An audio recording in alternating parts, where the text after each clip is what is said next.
Budou mi tolik chybět. Ani nevíš, jak mám ty děti ráda.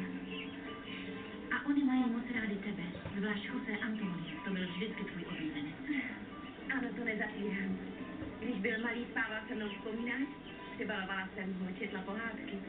Skoro jako by to byl můj syn. No dobře, ale teď budeš mít své vlastní děti, švagrová. Jsem si jistá, že budeš velmi šťastná. Ty běž tamhle do rohu. Ty zůstaneš u brány a ty budeš tamhle. A mějte obě oči otevřený. Jistě, pane.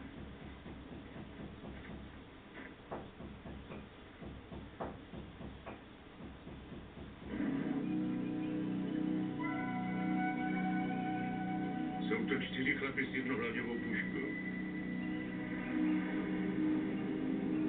To bude Jaguar, pro tebe soustav.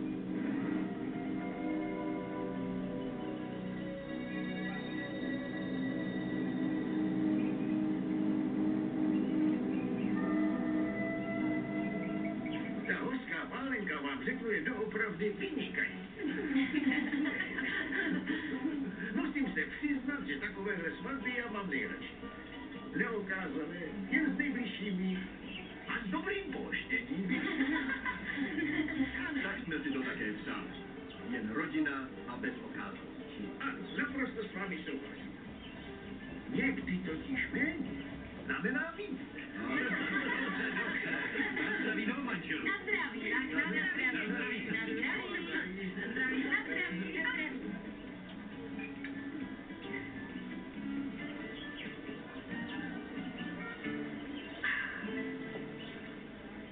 Stejně mi pořád brdá hlavou. Proč tady nejsou Delatoreovi? Nemáme s nimi teď nejlepší vztah. Poslední dobou se příliš neschodí. Zvláště s Lucreci. Už jsem ti to říkal. Odkoupíme její podíl, který není veliký a je po problémech. I jako by zapomínali, že jsme v Mistálu hlavními akcionáři. Lucrecia si totiž myslí, že když ovládají obchod v Rimě, zaslouží si proto víc procent. Náš právník o té záležitosti mluvil s Rafaelem. Budou muset prodat, ať chtějí či ne. Ano, ale tu zlou krev dělá Lucrecia, ne? Ta paní Lucrecia je maminka Fernandíty? Ano, miláčku. Ale prosím, nemluvme tu o obchodech, teď se to nehodí, nemyslíš? Má pravdu. Má pravdu. Tohle je výjimečný a slavnostní den. Pro nátěl, takže ho musíme oslavit. Takže ještě jednou na zdraví. Na zdraví. Na zdraví. Raquel, ať jsi moc šťastná. Děkuji, otče. Na Na zdraví. zdraví. Na zdraví. Na zdraví, sestřičko. Na zdraví. Otče. Pomalu, otče, pomalu, pomalu. Náš pán nám říká, svátky je zapotřebí světit. A tohle je přece veliký svátek. Je to velice šťastný den, takže... Ano, počkej, dcero, pojď sem.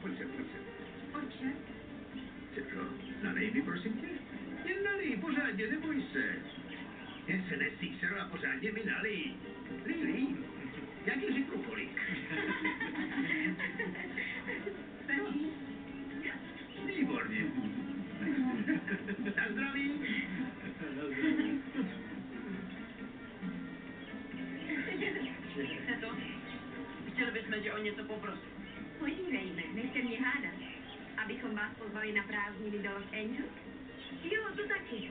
Ale teď bychom chtěli, jestli byste nám na chviličku nepůjčili koně, který vám dal náš tatínek. Tak dobře, ale pod jednou podmínkou, že se o ně budete starat, co budeme pryč, jako by byli vaši. Ano. A že můžeme dát ti, prosím. Když oni jsou tak strašně krásní, aspoň chviličku. Za 20 minut, ať jste spát. Jo, tati, Jo, děkujeme. jo. Ale nejezděte příliš daleko, ano? Danieli, nepřeháníme to s tím rozmazlováním. Netrap se, to tu hodinu. Podívej na ně, jak jsou šťastní. Na novomanžele v Jasnovi. Na zdraví, sestřičko. Na zdraví. Dobré. Na zdraví.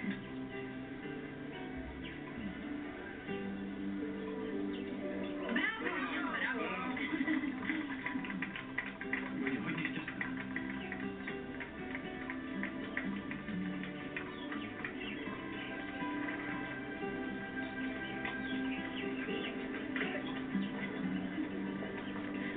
Pojďte, jdeme. Tak, krávatko, slušně, blahopřeji. Otče, chcete jít s námi? Mnohokrát děkuji. Dobře.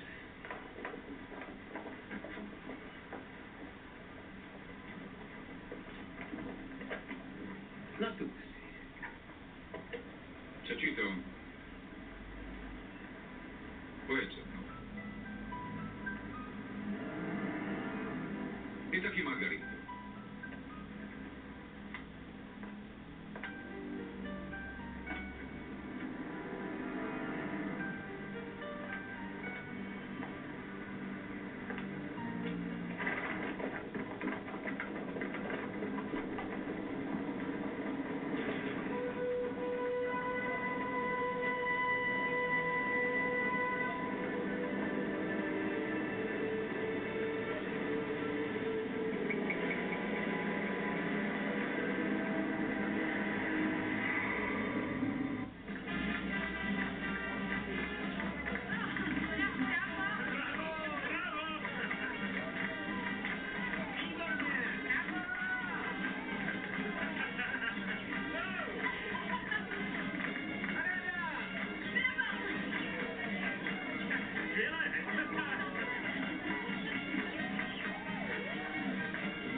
Už dost. Je čas se jít Však ona ti nikam neuteče. No? Je dobře.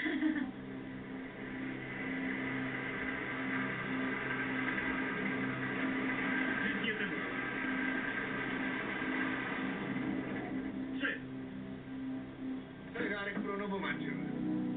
Mně nikdo nic o kytkách neříká. To je překvapení od dělníků a zaměstnanců. Mají svý pány moc rádi. Musíme to nejdřív prohlídnout. Poslušte. Chlapi nahoru. Ale jsou to jen kytky. Pozor, ať se nepopíchá. Natáčte zbraně! Co dělejte?